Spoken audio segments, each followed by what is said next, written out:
शिला नदी के तट पर बैठ करके प्रतिदिन श्री सत्यनारायण की कथा कराती थी। उसी समय एक बैस बनिया आया और नाव को किनारे ठहरा करके जा करके भक्ति चित्त से पूछा कि यह सब किसकी पूजा हो रही है। तो यह सब श्री सत्यनारायण की पूजा हो रही है। अब वह बैस बनिया और इसके करने से क्या होता है, तो सारा रोग दुख दरिद्रता दूर होती है और निसंतान को संतान की प्राप्ति होती है। बैस बनिए के पास भी कोई संतान नहीं थी। अब वह मन में ठाना कि हे भगवान, हमें भी पुत्र या पुत्री होगा तब मैं श्री सत्यनारायण स्वामी का व्रत जरूर करूंगा। अब मन में ठान करके कथा श्रवण किया, चरणामृत लिया, प्रसाद ग्रहण करके जब घर गया तो पत्नी को जा करके कहा, जे हे प्रिय, संतान देने वाली व्रत श्री सत्यनारायण स्वामी की है। मैं वचनबद्ध करके आया हूँ जे हमें भी पुत्र या पुत्री होगी तब मैं श्री सत्यनारायण की पूजा जरूर करूँगा। और अब उनकी पत्नी कही, जो ठीक है। कुछ ही दिनों के बाद उनकी पत्नी धर्म धारण में लीन होकर के गर्भवती हो गई। 10वें महीने में जाकर के एक सुंदर कन्या को जन्म दी। कन्या का नाम कलावती रखा गया। कन्या धीरे धीरे सियानी होने लगी। अब पत्नी ने पति को स्मरण कराया, हे पतिदेव, आपने तो वचनबद्ध दिया था जे पुत्र या पुत्री होगा तब मैं श्री सत्यनारायण का पूजा करेंगे, तो आप पूजा कीजिए। पति ने कहे कि हम लड़की के ब्याह के समय पूजा करेंगे।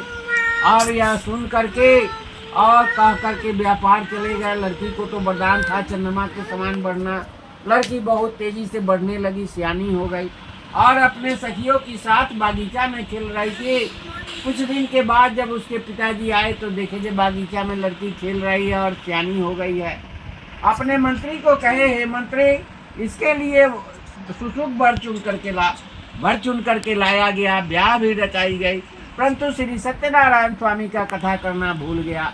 सत्यनारायण स्वामी श्राप दिए, जाओ। ससुर दामाद दोनों व्यापार में जा रहा था, श्राप दिए, जाओ, दरुद्र दुख पाएगा दोनों। अब वह दोनों व्यापार में चले गए। व्यापार करके नाव को ला करके किनारे ठहरा करके और दोनों आराम कर रहे थे। उसी समय चंद्रकेतु राजा के घर में चोरी हुआ। चोर सारा धन चुरा करके राजा का भागा जा रहा था। राजा का सैनिक पीछे पीछे आते देख करके चोर ने सारा धन ले जा करके बैस बनिया के नाव में रख दिया। चोर तो भाग गया। राजा का सैनिक आया, ये ससुर दामाद दोनों जो सोए हुए थे दोनों को पकड़ लिया और पकड़ करके राजा के यहाँ ले गया। कहा जो झूठ मूठ का बहाना बना रहा है, राजा के घर में चोरी करके सोया हुआ था। और दोनों को पकड़ करके राजा के पास ले गए। महाराज, आपके घर में 2 चोरों ने चोरी किए, उन्हें मैं पकड़ कर लाया हूँ। कहा, राजा सोचा न समझा, सीधे बोला कि इसे कारावास में बंद कर दो। और जितना धन था सब छीन लिया और जेल में बंद कर दिया। अब यह दोनों जेल में बंद हो गए। और उधर कलावती लीलावती जो घर पर थे, बैस बनिए की पत्नी, वह माँ और बेटी दोनों के घर में वहाँ भी चोरी हो गया, कुछ खाने को न रहा। माँ बेटी दोनों भोजन की चिंता में इधर उधर भटकते हुए गई तो लड़की ने एक ब्राह्मण के घर में श्री सत्यनारायण की कथा हो रही थी, वहीं कथा श्रवण की, चरणामृत ली, प्रसाद ग्रहण की। रात को घर गई। माँ ने बेटी को कही, हे बेटी, तेरे मन में क्या है, तुम इतनी रात तक कहाँ रही।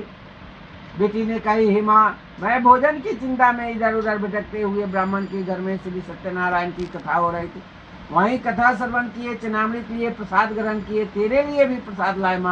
माँ प्रसन्न हो गई, कही, हे बेटी, मेरे मुख से जो गलत निकला था उसे क्षमा करो, हम लोग दोनों मिलकर के सत्यनारायण की पूजा करेंगे।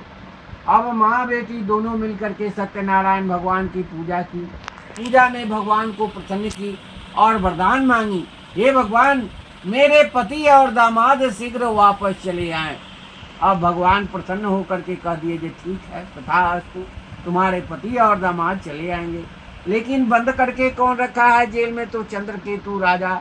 अब देखिए भगवान कैसे छुड़ाते हैं। चंद्रकेतु राजा को स्वप्न में भगवान कहे, हे चंद्रकेतु राजा, तो निर्दोष बैस बनिए को बंदी बना करके रखा है, उसे छोड़ दो, अन्यथा तेरा सारा राजपाट सब विध्वंस हो जाएगा, तेरा एक पुत्र है वो भी नष्ट हो जाएगा। राजा कहा, जे धन किस काम का जब मेरा पुत्र ही नहीं रहेगा। राजा को रात में नींद नहीं आई। सुबह होते ही राजा मंत्री को बुलाया और कहा, जे मंत्री, वह बैस बनिए के आदर पूर्वक राज्यसभा में लाओ। राज्यसभा में लाया था और जितना धन लिया था 4 गुना धन दे करके सोना चांदी आभूषण से दे भर दिया और दोनों को विदा किया। ससुर दामाद जब आगे बढ़े तो कहे जे ऐसा व्यापार हमने कभी नहीं किया, थोड़ा दिन जेल में रहे, इतना धन मिला जो 5 पुष्ट भी खाएंगे फिर भी कमी नहीं होगा। अब दोनों धन लेकर के चल दिए। राजा दंडी महाराज को बुलाए और बुला करके कहे जे हे भगवान, ये बैस बनिया तो बहुत सा धन लेकर के मेरे यहाँ से गया है, इसको थोड़ा जांचिए तो जो पैसा का घमंड तो ना आ गया है। तो वहाँ संस्कृत में कहता है प्रिय वाक प्रदाने न सर्वे तुष्यंती जंतवा तस्मात् तदेव भक्त्याम बचने किम दरिद्रता। वचन में पैसा नहीं लगता है, दाम नहीं लगता है, तो कड़वा वचन किस बात का।